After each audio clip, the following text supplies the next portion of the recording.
Okay, let's start. Good morning. Thank you for joining the Elephanty webinar, Paving the Way to Financial Wellness from a Young Age.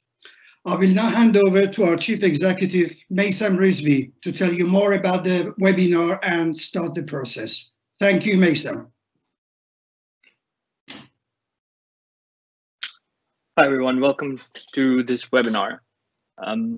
A little bit about myself. I am the founder and CEO of Elephanty with about 15 years of experience in banking, working for banks like JP Morgan, United Overseas Bank, etc. And I'm particularly passionate about today's subject because I think we don't talk enough about teaching our kids about money and what that education should look like. And I think there are some real good benefits here about teaching kids about money at a very young age, which is to reduce the challenges that they face when they grow up financially. And this is something that has to be shared between the parents, the schools, and the government. And I think primarily from a parent's responsibility point of view, the parents who focus on their children learning about money also start to improve their own behaviors. And as we're moving into this new cashless digital society with integrating technology into our daily lives, financial education has become more important because the tools that could make you rich quicker can also make you poorer quicker as well. And I want to quote something from a book. This is from Robert Kiyosaki's book, Rich Dad, Poor Dad. And if you're not familiar with the book, you should read it. And it's about his own story when he was younger and how he had two main influences in his life. One was his own father, highly educated graduate from University of Chicago, Stanford University, and his friend's father, who had never finished 8th grade. And both men were successful in their careers, working hard all their lives. Both earned substantial incomes, yet one always struggled financially.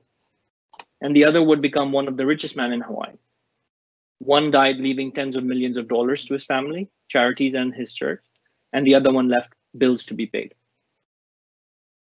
And so the lessons from that book really highlight the importance of the lessons Robert learned at a very young age, guided him into the person that he became. And so we all have our influences in life and we learn from. And so today we have with us Will Rainey, who's the founder of Blue Tree Savings.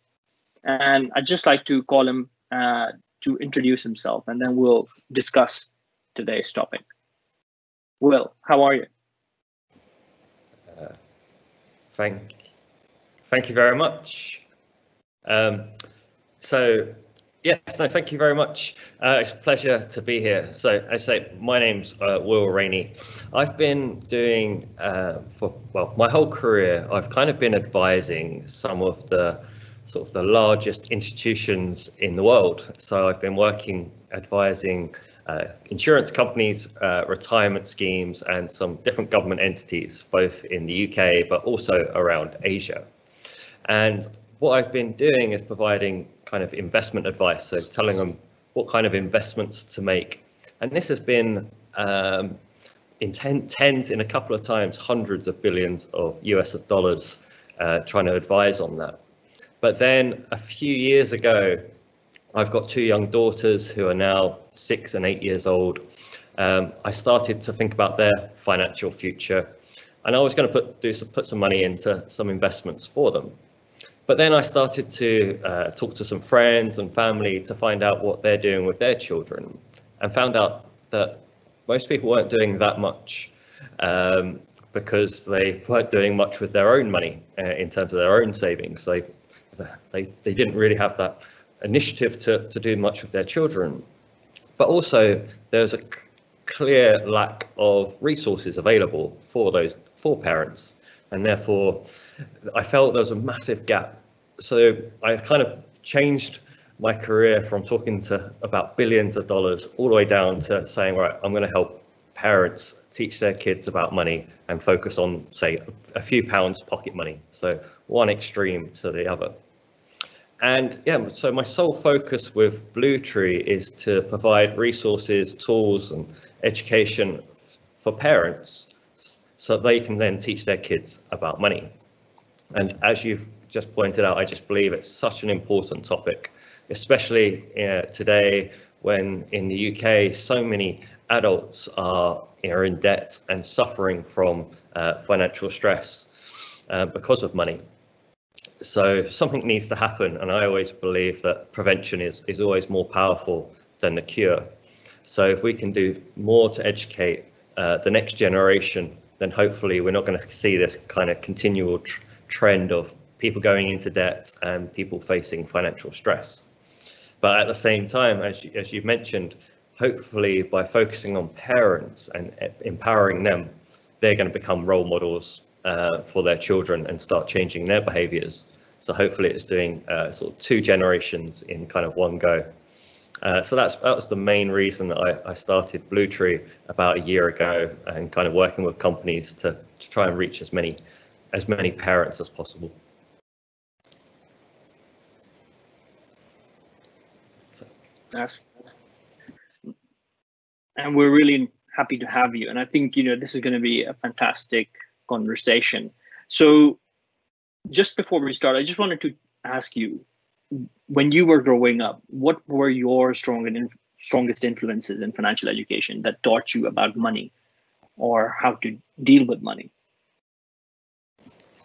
Yeah, it's a really great question. So like most people, I never got any kind of formal financial education until I was kind of at university, and because I studied to be an actuary, so there's a lot of accounting and business, but that still wasn't direct. It was kind of inferred from a business what you should do in your personal life. But so the biggest influence, a bit like you were talking about Rich Dad, Poor Dad, is from my parents. So whilst when I was growing up, I was never a saver, my parents very much were. So we lived in the same house for my whole of my childhood. So pretty much for about 22 years, my parents stayed in the same house. They could have afforded to move house into a bigger and better place, but they had a nice house already. They didn't see that need to move. And so what they always did is they tried to pay down their mortgage as quickly as possible. And then pretty much as soon as I finished university, they said, right, you're no longer dependent on us. And then they retired kind of very early and then moved to sunny Spain to live a kind of very relaxed life on the money that they kind of saved up through all of those years. So whilst it wasn't a kind of direct education, I learned a lot from sort of witnessing my parents being quite diligent in how they spent their money. They still had the things that they liked, but their main goal as we were growing up was to pay off the mortgage and save up so they could retire early. And that's just been something that I've kind of copied as well. So now as I got older, I started to save and trying to get money set aside to be able to give me those freedom and options that my parents are enjoying at this time. So that was definitely the biggest influence. But as I say, like so many people today, I didn't have any formal education. I was very fortunate enough that my parents were quite diligent savers, and I got to benefit from witnessing that.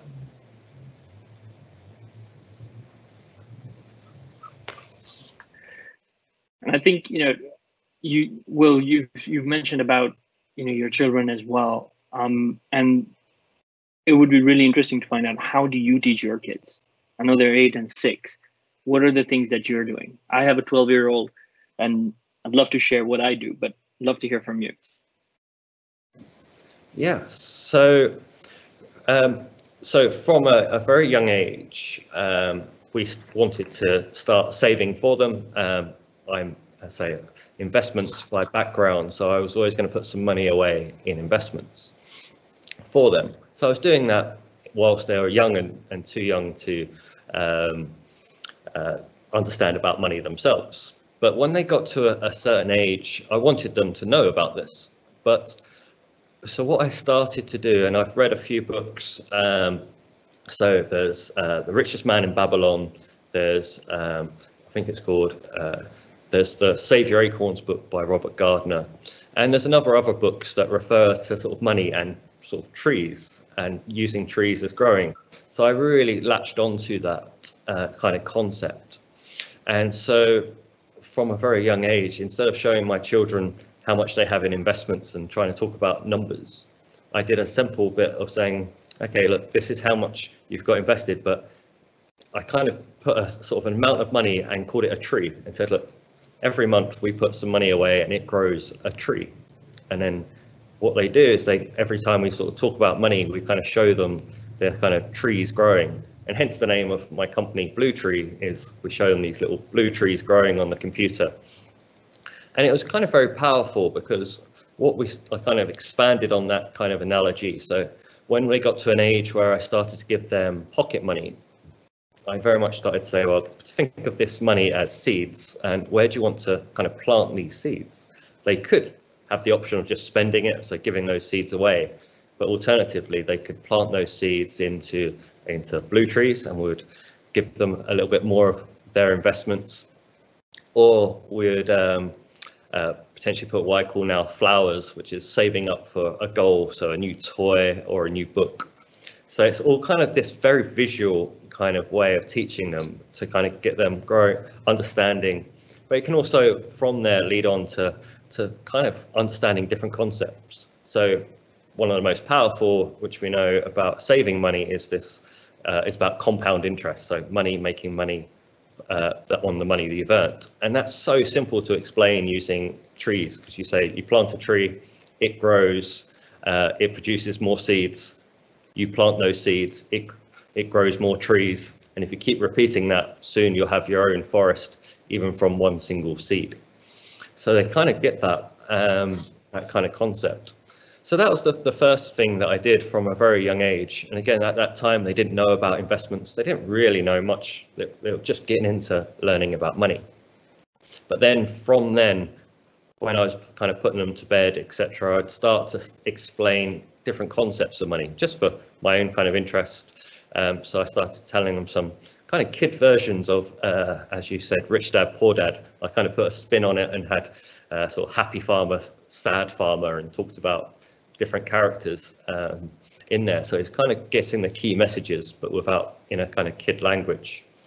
And then as my daughters got older and older, started just to introduce what is the stock market.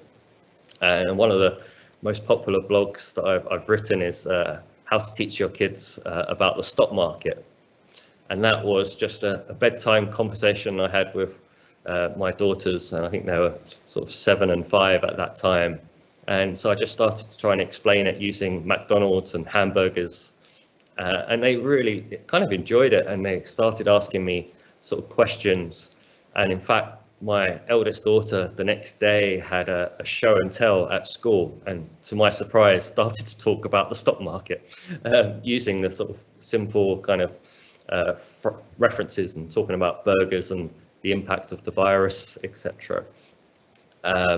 And so and her friends started to ask questions, and it kind of built from there. So that's it's kind of been very intriguing to see how much they can take on, but clearly not going into all the little details. But the key piece for me was just having those conversations and doing it bit by bit, not trying to overburden them, and trying to make it fun and visual has been the key piece that I've been doing with my daughters. But yeah, I'd love to hear what you've been doing with your children as well. Yeah, fantastic. I mean, those are some amazing techniques. I mean, you know, so my kid is a little older, he's 12. And of course, you know, what I'm doing with him is we've opened an account for him, and I've given him his card. We put all of his pocket money directly into the bank account, and we ask him to manage it. And we found that he's become more diligent when he can see where that money is. And we're just having conversations about different things. When he wants to buy something, we have a conversation, not just about purchasing things, but also about safety on the web. When you're using your details, how do you ensure that you're not taking part in a scam? How do you make sure a site is secure, and things like that, which are also quite relevant in this day and age. But I love your metaphors about the trees. I think those are so powerful.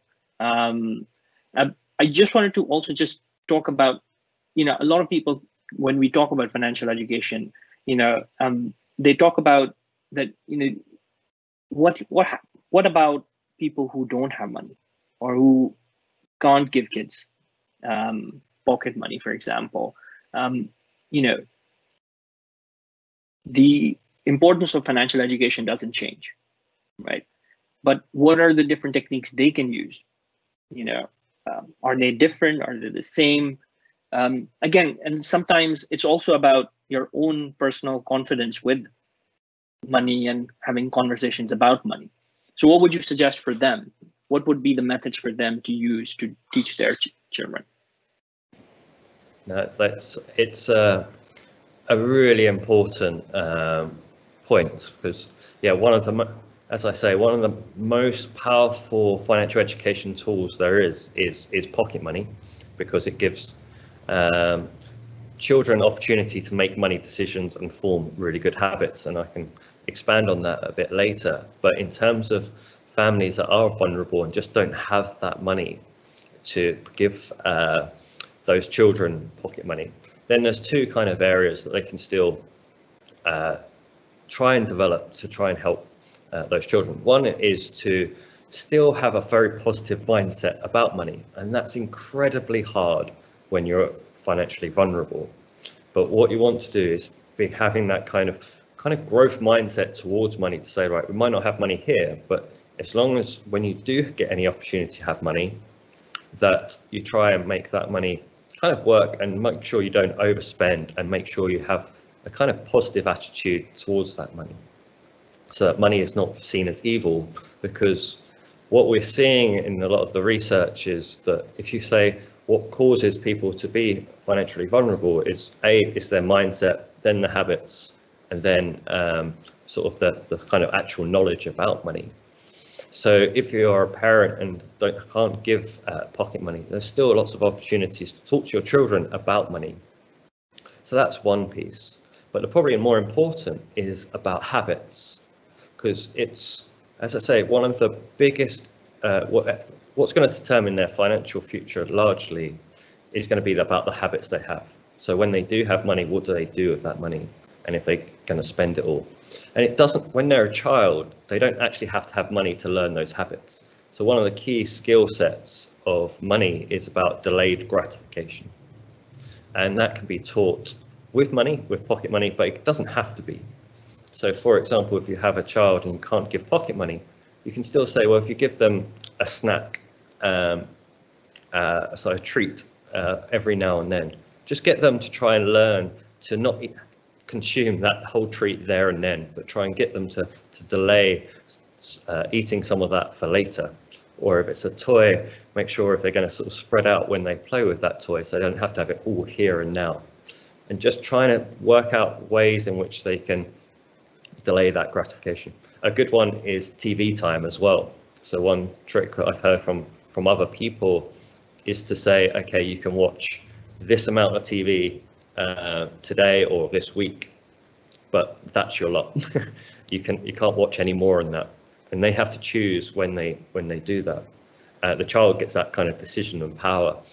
So they're still learning these kind of techniques, that so when they do hopefully get some opportunity to have money in the future, they're going to be able to use that kind of skill of delayed gratification to learn to not spend all that money at once if they have that opportunity to save. Clearly, there's going to be some families who are very vulnerable and potentially never going to get that kind of income, but hopefully the welfare benefits are there to make sure that they can cover basic needs, and hopefully if they can have a little bit left over and make that money work, then that's the kind of road to moving out of being financially vulnerable. But clearly a sensitive topic, but what the key skill set is delayed gratification, and it's something that's so missing today in our society, as we live in a world where everyone wants everything right now, and with technology can get everything right now, and that makes it more likely that there's going to be a lot more people who are financially vulnerable, and therefore more parents can do to talk positively about money, talk about having a kind of growth mindset towards money, and then delaying gratification can go a long way to helping children become financially healthy when they grow up. That's fantastic. I mean, you've touched on some really good points there. I mean, we're talking about, with the trees metaphor, you were talking about investing. With delaying gratification, you're talking about budgeting. And I think it's a very interesting way of introducing financial topics without actually talking about finance itself, and that's really, really powerful. And I guess, one of the things that pop in my head when I talk about these, and, the way you talked about teaching kids behaviors and delaying gratification, I think that one of the challenges we face today is we live in a extremely connected world. Living like the Joneses is no longer your local community. You're trying to compete with the Kim Kardashians of this world, and and it's a totally different scene, right? I mean, we're living now in a cashless society, where 80% of people just use their cards, and so it's not the same as where you had £10, so you knew how many coins you can save. Now, unless you're constantly on top of your account, you don't even know how much you've spent. You go outside, and before you know it, you've already spent £100, and you're just wondering, how did that happen? What would you say about adopting some of these old techniques to some of these new kind of society that we're living in? It's a really great point, and one of the bits that worries me so much at the moment is this cashless society. On the news, I know a couple of months ago, there was a child who's about 11 or 12-year-old, and she spent about £4,300 on Roblox or whatever it is, a computer game. And she used it's all linked up to her parents' credit card, and the parents didn't know anything about it. And the quote that she used was, "Oh, she just thought it was like Monopoly money." And so she wasn't intentionally going out and spending it. She just thought it was play money. And you can just see how that could happen in this kind of cashless world. So that's why it worries me so much. But what we need from parents, and it's got to be the parents more than anyone else, is to start being more proactive, to talk to their children about money and getting them to understand how the cost of different items. So when they go to the shops, getting them to understand, look, this is how much this costs, and this is relative to, I don't know, they can use it relative to if they have pocket money, or if they get just some item that they're familiar with the cost of. So it could be, okay, a donut cost 50p. Okay, these different items cost 5 donuts or 20 donuts, just so that they're getting this kind of relative value when they're going around. But the key piece there is that the parents have to be more proactive. There's no longer this kind of learning by practice, by getting some coins and notes and going to the shops and then seeing that you don't get many coins back. So parents need to help give their children some pocket money, whether that's intangible or digital, but then let those children understand, okay, you need to save up for something. And as soon as you do that, you understand the cost of what you're saving up for, and therefore you're getting a good sense of the value of that piece. So yeah, no, so it is a very piece that I worry about. But with technology, it can, as you mentioned in the introduction, it can be the downfall, but it can also be the savior, because there are a lot of good tools and apps that do help parents give their kids digital pocket money. And if the children do get involved in those, then I do believe that's going to help them have a better appreciation of money and to the point of seeing how much money they do have on a regular basis, and seeing their money going up and seeing their money going down, rather than it all happening in the background and someone gets a statement a couple of months down the line with some big red numbers and flashing at them. So yeah, so it's all about parents being as proactive as possible.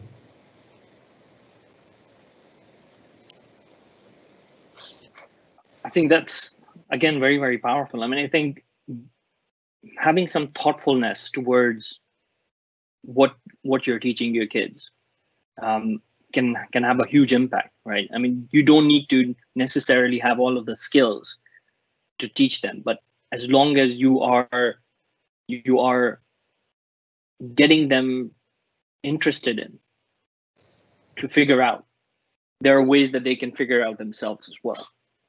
And I think, as you were saying, with technology, there are benefits as well. So one of the things, like, for example, my son now does is he'll go onto YouTube and he'll learn a new skill, and that is so powerful because, but you need to develop that interest and you need to push that interest into them to be able to do that. So how would you go about creating those interests for those children? And I guess then the follow-up to what you were saying around some of the tools that you have available today, what tools would you recommend to parents to get them interested in or engaged in financial education? Yeah, perfect. So just before I answer that, just to continue on that point that you made earlier about, for parents, it's so much about the habits that your children learn. And if we leave our children kind of unattended with money, then the example that I've used before is if you give a child a £10 note and that child goes off and spends that £10, most people would see that as completely fine and the child is enjoying having a bit of money. And I don't want to say that's a really bad scenario, but what it is embedded in that is that child in its brain is going to say, okay, I now get money and I go and spend it, and then I'm happy because I've got whatever that £10 is. And what that's going to do is every time they do get money, they're going to repeat that same process. And what's happening is they're forming these strong habits of spending all the money that they receive. And so what we need is for parents to sort of kind of step in and say, oh, actually, instead of spending all of that £10, why don't you only spend 9 of those pounds and keep £1 to the side? They've still got £9 to spend, but what they're learning every time they receive money is to keep a little bit aside. And then what they're developing then is going to be a powerful savings habit. And the good thing about that is it's probably one of the most powerful sort of influences a parent can have on their children when it comes to money, is trying to implement them to save a little bit of their money. It doesn't have to be a lot, because so in that example, they still have £9 to spend, which is not going to have a massive difference. But that habit will stick with them. And when they start getting £20, or when they become an adult and they get hundreds of pounds, they're going to still save that little piece of money. And that's just what they'll do. Because today we live in a world where people are suffering so much stress because they spend all the money that they have, because no one's kind of stepped in and said, okay, now's the time when you don't spend all that money. And that's the good piece about that, is it doesn't matter how much money the parent has, it doesn't matter how educated the parents are, it doesn't matter how financially literate the parents are.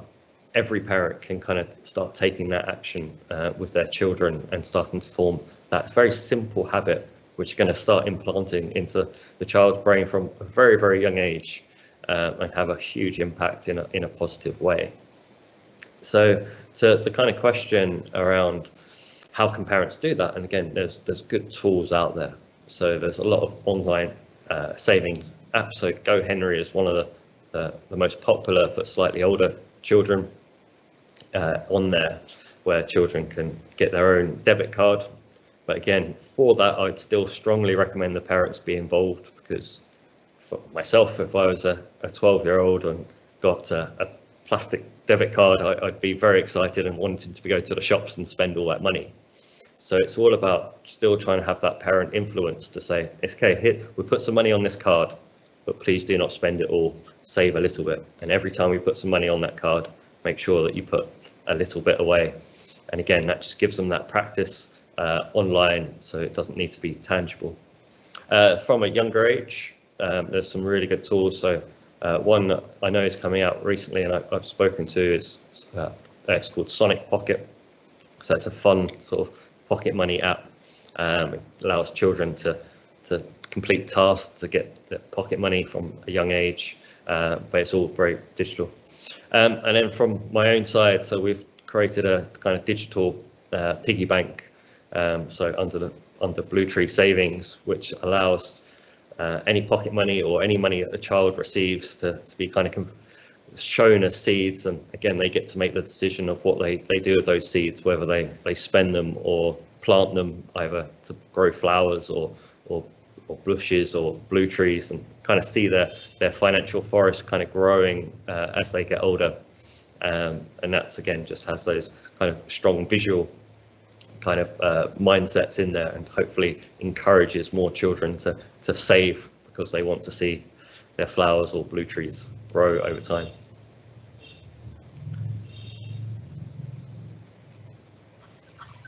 I mean, I love these metaphors, and I think these are so powerful for kids, especially because it's relatable. Because when we start talking about finances today, right, and this is especially people who are in finance are notoriously bad at, and I'm one of those people, for using terminologies which sometimes don't even make sense. And I think it's really important to simplify it for kids, to teach them. I think that's what you just said, and what you've been talking about is so much more powerful. And I want to just kind of bring all of those different techniques you've been talking about together. So in terms of like when we are teaching kids, you've talked about investment, you've talked about savings, and you've talked about budgeting in different ways. And I think it's important to kind of focus on what are the key skills that thoughtfully parents should think about when they're giving to their children. And I think at what stage as well. Just before I hand it over, I actually personally, I've been in finance for 15 years, but I realized only in my 30s that money is not wealth, right? Money does not equal wealth. Time equals wealth. And the only way you can have time is if you take care of you invest in a certain way where all of your basic costs are covered, where you make yourself time available to do other things. And I think those are things that, I stumbled over despite being in finance in my 30s. And I think I'd love to hear your view in how we can inculcate that within the children, how we can talk about some of those skills and just bring it together for parents to understand that, these are some of the things you need to do, and this is probably the way to do it. That's such an important point, and it's all about that mindset. And similar to you, I kind of worked in the finance industry for many years, and yet unfortunately I still saw people who earn vast amounts of more than I ever did struggling with money. They just felt that they always lived on that kind of next paycheck, even though that next paycheck was very large, because they had this keeping up with the Joneses that you mentioned earlier, and they saw money as material. So they had the Hermes ties, they had the nice holidays, the big houses, but they didn't have that freedom. They always had to be working those long hours to maintain that kind of standard of living. And so this is one of the key areas that I want parents, both for themselves but also for their children, is to say, what does money mean and what is happiness in there to them? And I know people say, oh, does money equal happiness? In my view, if you don't have money, it can make you sad, but actually money is only a tool. It doesn't matter if you have the best tools, the most tools. It's about what you do with those tools that really makes a big difference. So I remember when I was growing up, I was very much of the kind of rich mindset.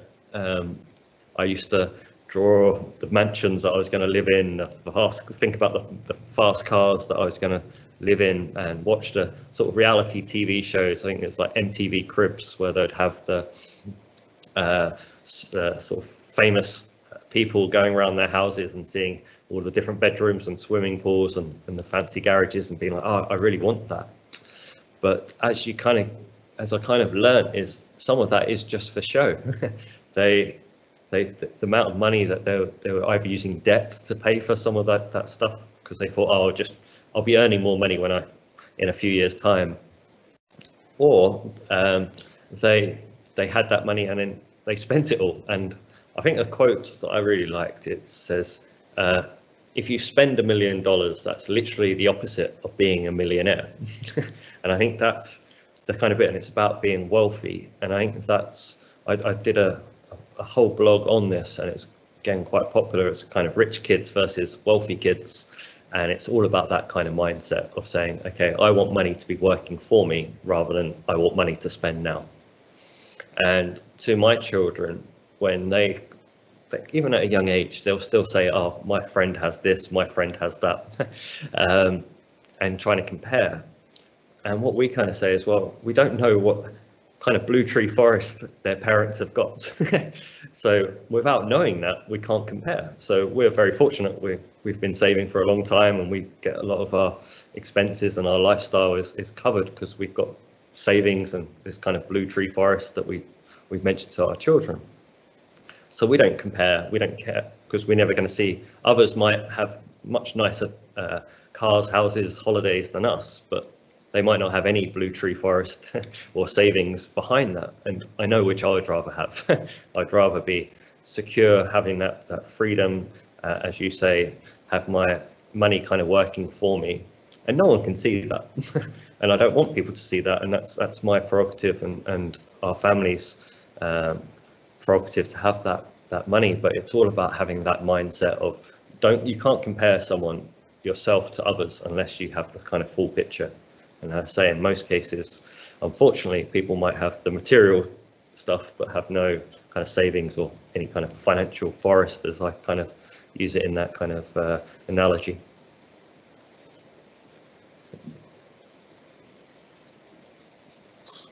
Oh, fantastic. And I think this is so important to have that mindset. And I guess just on that follow-up, in terms of what would be like if we were to ask parents to build a plan, what kind of sequence should they start teaching their kids in? Budgeting first? Is it saving first, investing, or it doesn't really matter? What are your thoughts on that? Yeah, no, so over the last year, I think I've written sort of 52 different blogs covering all different types of subjects. And I'm actually going through a bit of a process of putting it into some kind of order, because I've been working on an online course. So the first piece is just what we talked about then, is trying to get those children to understand about this kind of money mindset. Well, sorry, the first piece is trying to get kids to see money as seeds and about savings, because again, just having those habits is so important. And then about the mindset is very key. Then the next piece I find, which I think is very, very important, is about making sure your kids understand how they could potentially lose their money when they're growing up. And this is not, again, to make them experts, but just to make them aware. So one is about debt. And so I've already talked to my children about debt at the highest kind of possible level. And that's just to make sure that when they do grow up, they're kind of aware of this, and to some degree kind of avoiding bad debt and know to do that. Because I remember when I was a university student, I'd never really known about debt, and I saw MasterCard giving away lots of free gifts, and I thought MasterCard were the best thing in the world. They're going to give me some money that I can play with, and going to give me some, I think it was like an inflatable chair. And as a student, I thought it was awesome. So I thought MasterCard was my best friend. But like so others, you kind of get to know that it's not. And I just want my children to go with their eyes open. So at a very, very high level, using the analogy again for debt, I say, well, you can buy something and you can use your seeds, but if you don't want to, you don't have to. And what happens then, if you buy something, the person that you're buying from will plant what I call a red tree seed, which is the same as the seeds they have. But if they leave that, that's going to grow into a dangerous red tree. And it's going to grow really quickly, and it's going to be really hard to chop that down. And it's going to mean that you're going to have to chop down quite a lot of your blue trees to to pay for that registry. And again, just using these kind of analogies, but also implanting in their mind that there's these kind of potential dangers. But then as they get older, we talked about mortgages, etc., about good debt, so they have a good understanding of those differences. But even from a young age, I just want them to be cautious that there's these potential, and the same with sort of scams, and the same with gambling as well. So it's kind of making sure because that's where a lot of people are struggling today, is they're losing a lot of the money that they have. They're giving it away to either gambling and trying to get rich quick, or debt is clearly one of the biggest ways in which people are just uneducated about. They just see that the minimum payment that they have to pay back, and it's kind of free money today, which it's not. And I just want children to be very aware of that. And again, it doesn't have to go into details. They don't need to know what all the different terminologies and the different types of interest rates are, and the transfer balances, etc. It's all about just that kind of high level piece. And then from there, it's about trying to make that money grow, and that's where you start introducing the stock market and trying to find ways to build wealth, because I think that's just such a superpower that most people aren't exploiting. If you can have money making you money whilst you sleep, I think it's just makes you sleep better, and it's something that people, again, have one source of income, and that's their jobs, and just having a second source of income from investments or can just really help move from being just financially secure to being financially wealthy over time. And it doesn't have to be hard. And it's trying to make sure that some of these money topics, because of the news, because of headlines and stories, can be very, very scary. And I want children to grow up sort of not having that fear, but very, very sort of objective about what the risks are, but also what the potential benefits are, both across the kind of money spectrum in terms of the topics. So yeah, that's kind of the way I've kind of laid it out in some of the blogs that I've written. That's fantastic. And I mean, this sounds really, really wonderful. I think for our viewers, I mean, it would be great to get some of those links. I'm just going to ask for any questions. I think we've been talking for 45 minutes, and it would be good to hear if anyone in the audience has any questions. If you are there and you want to ask a question, there's a button for Q&A.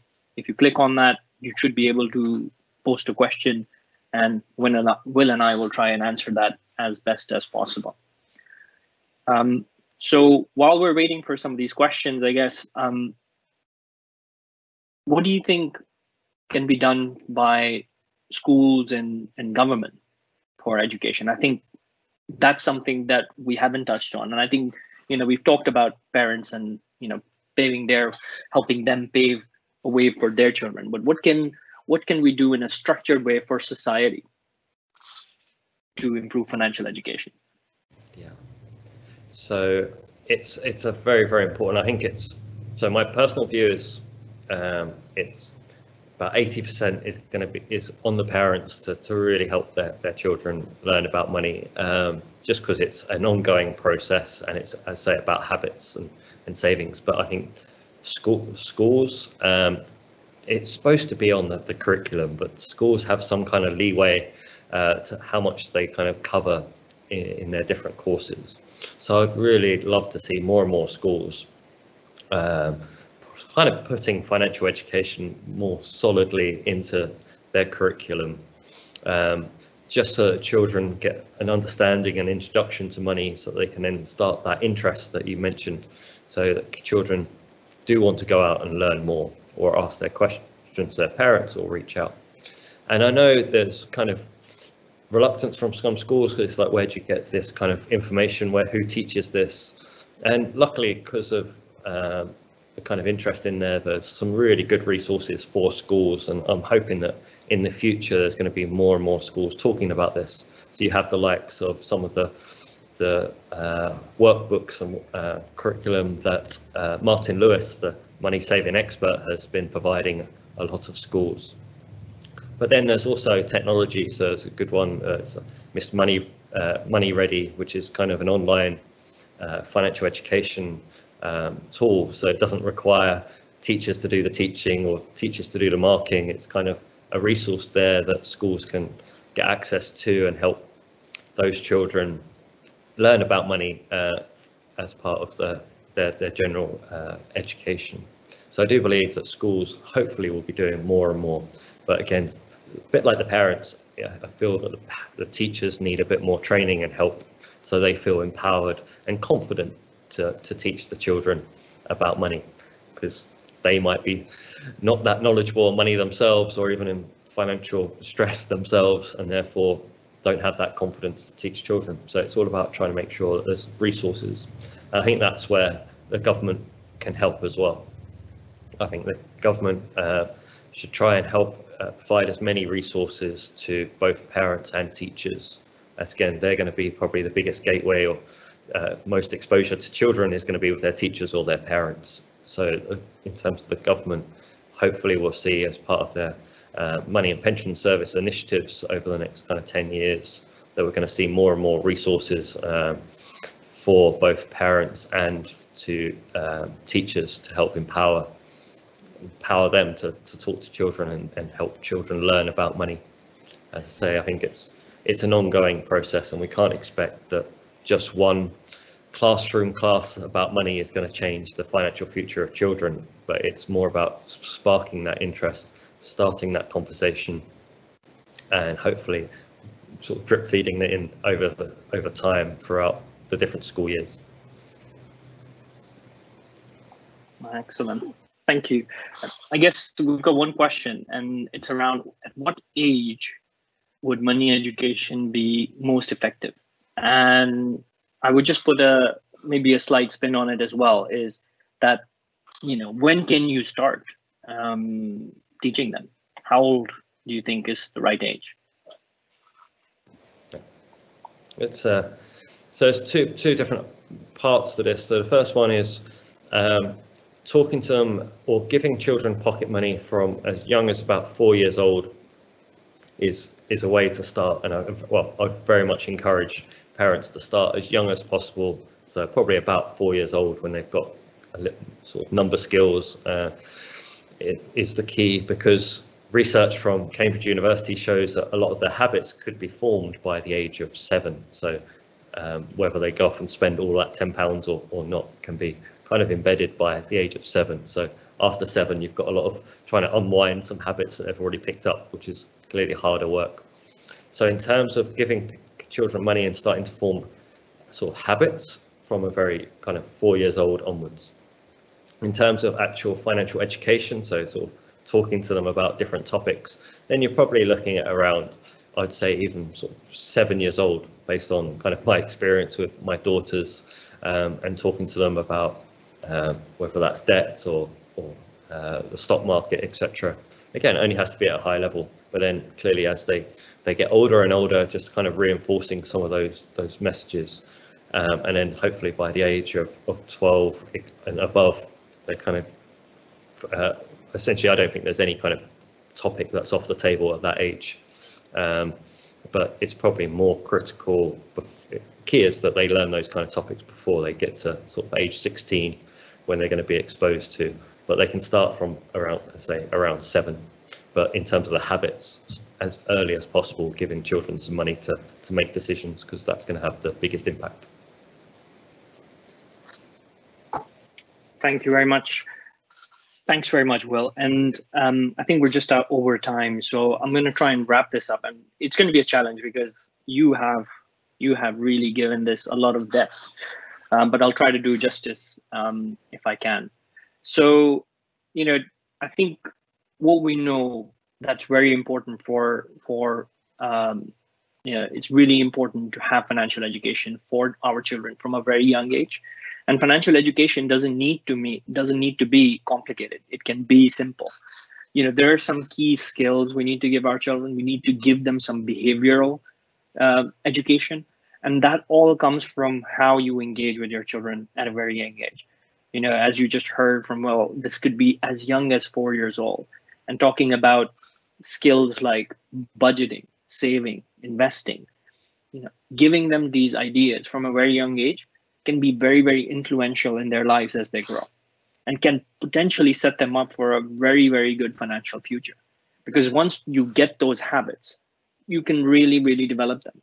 One of my very close friends, an investor, she talks about the habits she gained when she was young from her parents, and what a huge influence it was in her life to become financially independent. And I think if we are meaningfully, purposefully engaging with our children and teaching them the key skills of, wealth, money, understanding your finances, and understanding how to deal with those, and the tools that are available to them in this new world, hopefully we can create a better future for them. So with that, thank you very much for attending. And I'd like to thank Will. Will, you've been fantastic. Thanks very much. And hopefully we will see you next time. Thank you. Thank you very much for having me.